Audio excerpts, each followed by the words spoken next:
Welcome to the Beautiful Step Podcast, where we run, stomp, tiptoe, and tango into the confusing but beautiful world of togetherness. We are your hosts, Kris and Charity. Now, let's go make our together even better. I think I have a new term. Oh. Ornamental relationships. Is this a Christmas definition of relationships? Hey, Merry Christmas. It is Christmas. It is ornamental relationships. Okay, what do you define it for me? Okay. It's a little like trophy wife. Oh.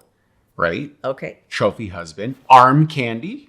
Would you consider me a trophy wife? Well, in look, yes. In virtue, no. And here's the reason why I say is because trophy wife is pejorative, right? It's pretty derogatory. It's like this person could be a complete wreck in every way except look. Okay, this is your understanding. This is how wife? I understand Okay. through talking about, just through social dialogue in my culture. Okay. I understand trophy wife to be all about the way a woman looks. And it's all about she is sort of arm candy and she's making you. It says something about the guy who holds the trophy, right? Yeah, okay. That's what a trophy does. You're carrying it around like, look what I could do. Yeah. Look what I've accomplished, right? I must be some kind of superstar stud to land a hot chick like this. So trophy wife, even more specifically, would be whatever is sort of hot in your culture. That's so funny because if you were to ask me trophy husband, what's a trophy husband? I would not define it as a look. Oh. Like that would be more of like a some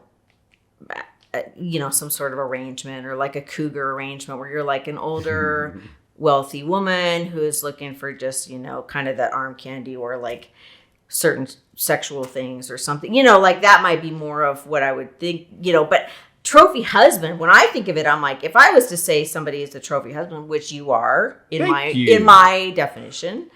I'm not sure how to take that, but continue because this might get either bad or good. Go.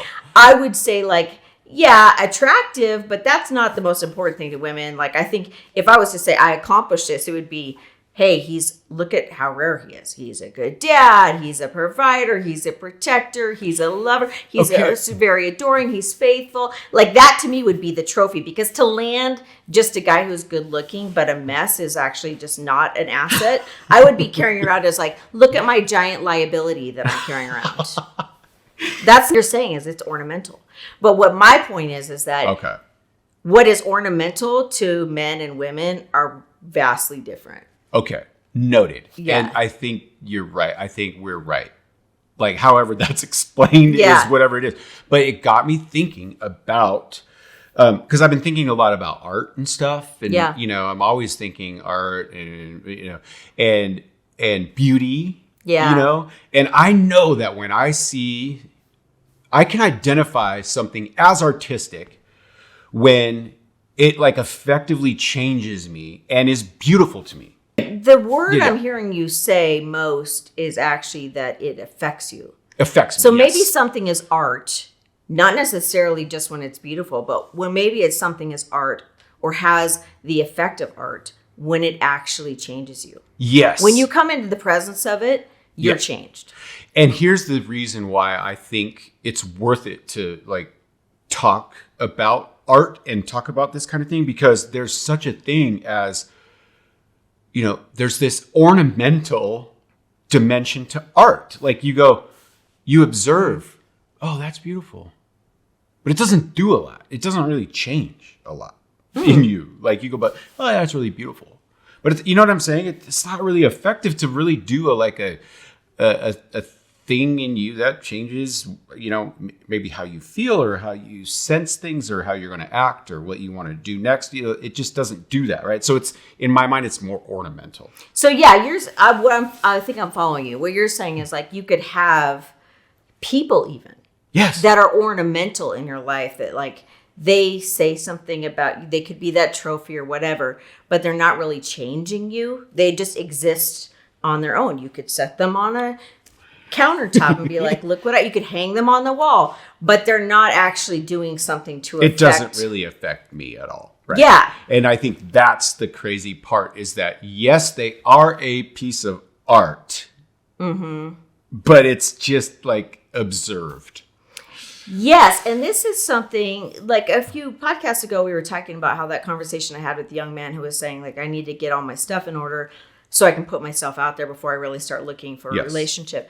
And our comment was like, you don't really work hard enough on yourself just for yourself. You have to do it for other people. Right. But you could view yourself not only as the art, you could say somebody else is the art piece, but you could also view yourself as like, I need to be the completed art piece. Right. And I think that is exactly what I'm saying. That person has an ornamental mindset.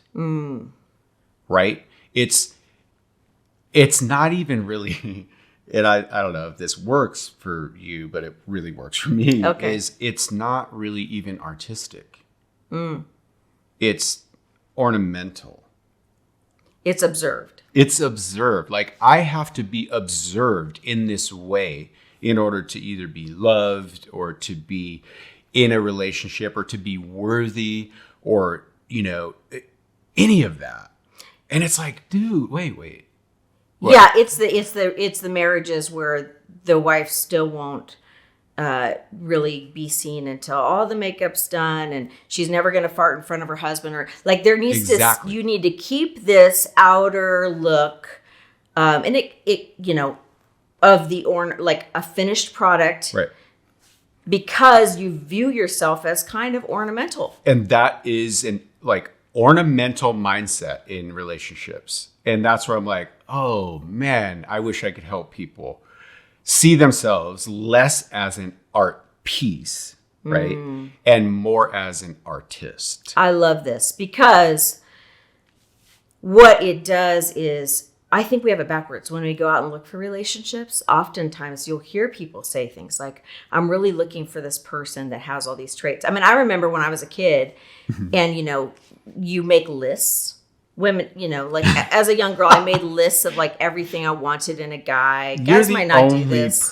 Am I the only person that did that? I think other people did. I probably was an anomaly. But what I'm saying is that I would make a list of like everything you want in the person, or maybe what you want them to look like, or whatever. You'd make the list, which kind of says like, I'm looking for a certain art piece. I'm looking for something that's already showing up like this. It's like we're trained in this culture to have an ornamental mindset walking in. But what you just said was so profound, because if you actually viewed yourself as, instead of you personally as an art piece, like I need to show up or in a certain way for my partner. And also if you didn't look at your partner as an art piece, you would, but instead of being the art piece, you showed up as the artist and said, what I'm actually looking for is someone that will allow me to work on, like to add things, to tweak things, to be an artist, to help co-create something, to create something in them. And then I'm also looking for someone who views themselves as an artist instead of an art piece in my partner, where I'm hoping that my partner shows up to the table and isn't like, hey, you better have all your stuff together because I'm not an artist. Like I can't, I can't improve on anything. So just, you better have your stuff together. Instead, I was looking for somebody who like saw me and said, oh no, I'm an artist. I can create. Exactly. Or expand or. Right.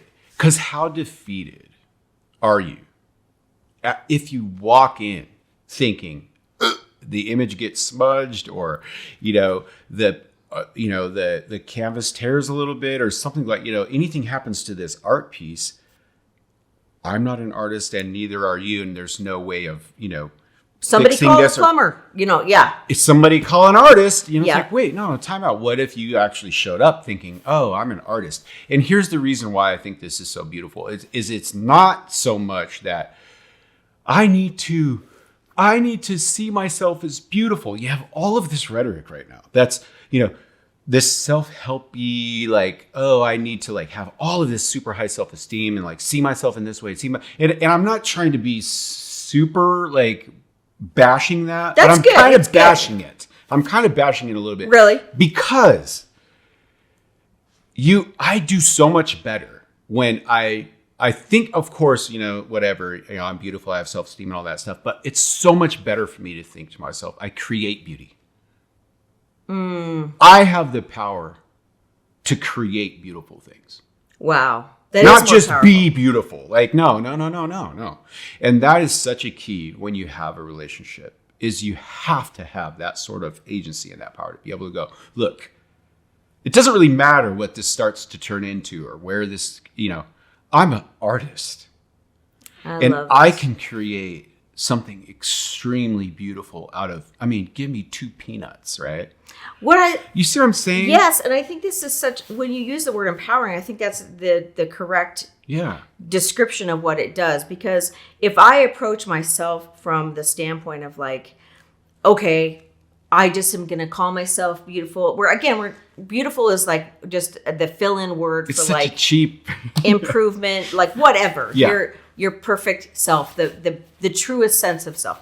So if I viewed myself as I'm all these things already, and I'm just gonna say it and it will be, kind of that mentality is empowering to some degree, but actually the more empowering thought is, no, I'm gonna be a realist instead of like just blab it, grab it, or whatever. Sure. I'm going to be a realist and say, like, I'm not all those things yet, but I am capable of becoming all of those things because I myself can create the beauty that I need to see in myself and the beauty that I need to see in other people. That's much more powerful. That is the key. Yeah. That's the key. And what's crazy is we get so hung up on observed beauty. Like, people think a happy relationship is 2 perfect people looking at each other, observing each other, and just kind of high-fiving on how beautiful they are. Forgetting, like, wait, our love will create beauty, not just observe it. Wow. Like it's the craziest part is so I have, and I've used this analogy a bunch of times, I have a Les Paul guitar. Les Paul, American made. When I got it, like in the 90s, it was like $1,500. It was expensive. Yes. And when you look at that guitar back then, it was just pristine. It was perfect. I loved to play it and all that kind of stuff. Well, then I systematically, throughout my life, tore the pickups in and out of it, so it's got a hum. I wore the paint off the neck. I've dropped it. I've dropped it multiple times. I used to play the cymbals in shows with the head of the guitar, right? Like, I've broken the head off of it, and it is absolutely worthless. Like, on the market, you can't sell that guitar. Yet, it is one of the most, not only beautiful, but it's one of the possessions, one of the things that I love the most. And here's, I think, the reason why. Not because it's like beauty is in the eye of the beholder, but what it is there's, obviously, if that guitar could play songs, it would be like, by itself, it'd be like, oh my God, like my whole, through so much. My whole life, right? But here's the reason why I love that guitar, is because it reminds me that I can create beautiful things. It reminds me of how powerful. Wow. Right? And all of those scars and bumps and bruises and all that stuff is so beautiful because it speaks to, right? It speaks to all of the stories and, it speaks to everything. But just as it is, it reminds me of my agency. It reminds me that I'm not just a piece of art. And I shouldn't be just shiny and all this stuff and observable. No, I should be powerful. Like, I should be like a beautiful, messy created, powerful being that can create beauty out of anything. Does that make sense? Yes, I really like that. And it's just helpful Yeah. to say, I need to view myself as not just an art piece, of which I am, but also as an artist in other people's life, in particular in my partner's life. Yeah.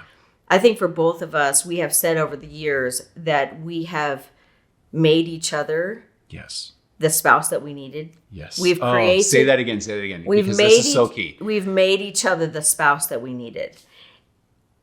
We grew up together. Mm-hmm. We literally, not as children, but we got married very, very young. Yeah. And because of that, we grew up together. Like we both were learning those things. And what the growing up together did was your rigid edges rounded out mine to smooth, my rigid edges rounded out your, like we were able to co-create together the people that we needed each other to be over the years. Right. And that's the difference.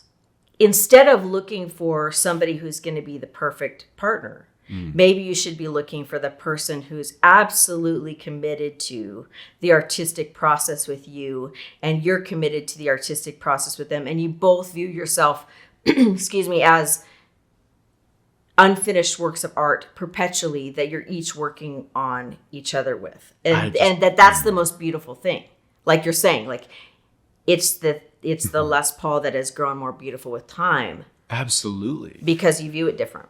It's because it's not an ornamental thing, right? It's not an observed beauty. It's a created beauty. And I think that's why that Les Paul is so beautiful. And it makes me, like, I look at it and I just feel better about myself. I feel more powerful because I've had a hand in not just, creating ornamental beauty, but creating an actual beautiful thing. Does that make sense? Yeah. It brings me back to, years and years ago, we were having a conversation about my body, and I was insecure at the time or something like that. And I was expressing frustration, stretch marks, blah, blah, blah. And you were getting really frustrated with me. And I was like, why are you taking this so personal? Like, you're being ridiculous. You're taking it so personal, because you were getting like really defensive, yeah. And it didn't make sense to me. And then you said this thing. You were like, but I created that. Yeah.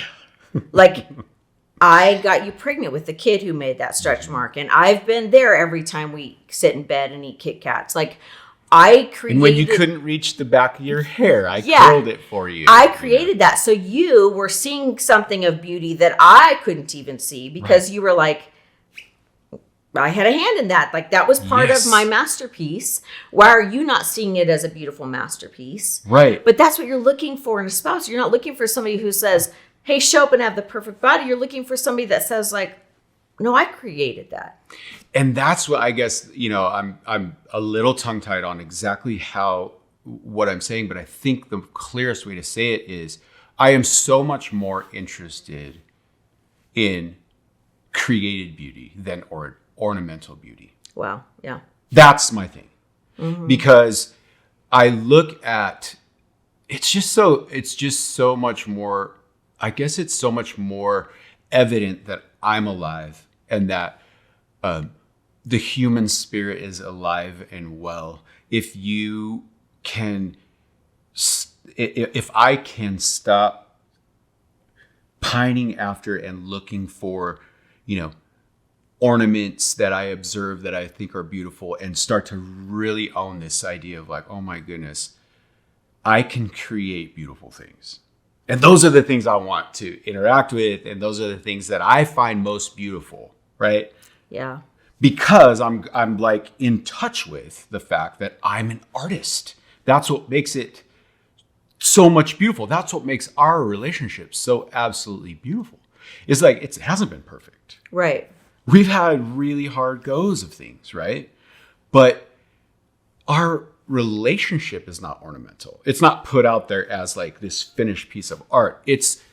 Our relationship is indicative of the fact that we have two people who are able to create beauty no matter what they've been given. That is so much more beautiful. Yes. That is so much more powerful. And I feel like, man, if I could get that message across to people, see yourself less as a piece of art and more as an artist, right? Yes. And yes, you are a piece of art. I mean, just look at you, baby. You're the way that you've built yourself. I know Tony Robbins said that one time. He was like, in something I saw or something, he was like, I built this talking about himself. Yeah. And I was like, high five, bro. Like, you did a really good job. Yeah. Of creating. Yes. A masterpiece, you know what I mean? Like, and that's that creative beauty. And yes, I mean, obviously it turns ornamental, but that's not the focus.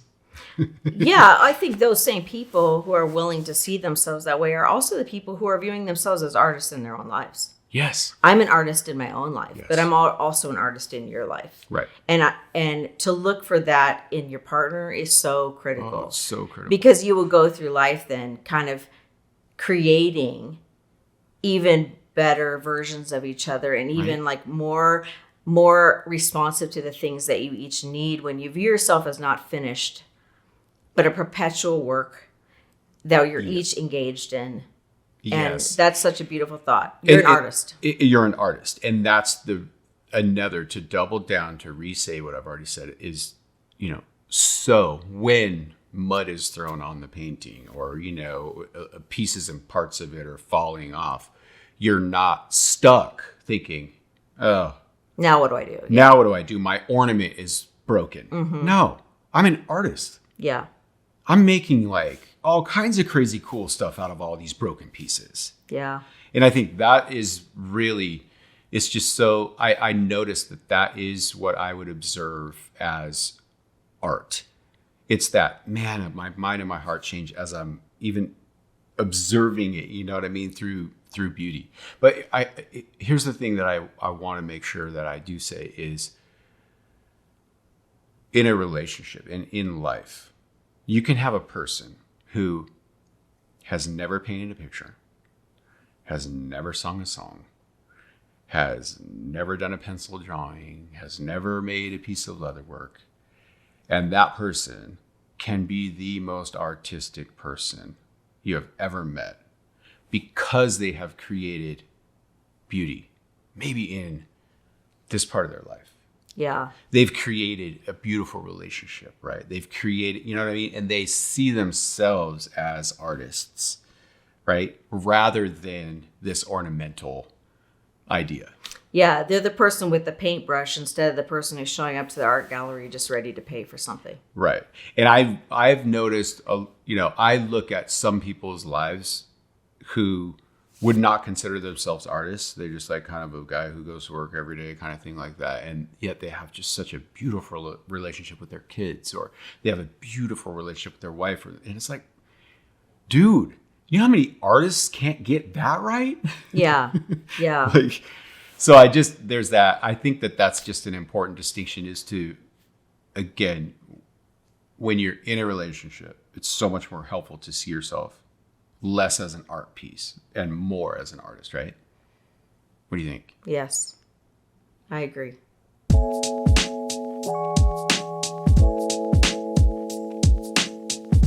Wait, babe, wait. How do we end this? By saying thank you. Okay, you guys are awesome. Thank you. There's nothing more encouraging than you hitting that like button and commenting. And don't forget to subscribe. And I know there's more. You have a list. Might as well go down the list. Right. Okay. Watch the video of this podcast on our Beautiful Step YouTube channel or on our website where you can actually download transcripts and show notes of the episode. And don't forget to follow us on Facebook and Instagram. If today's episode made your together even better, tell someone. Okay, now. Right now. Today. Okay. You can take one step. It's just one step. Toward the beautiful relationship you want in your life. You got this.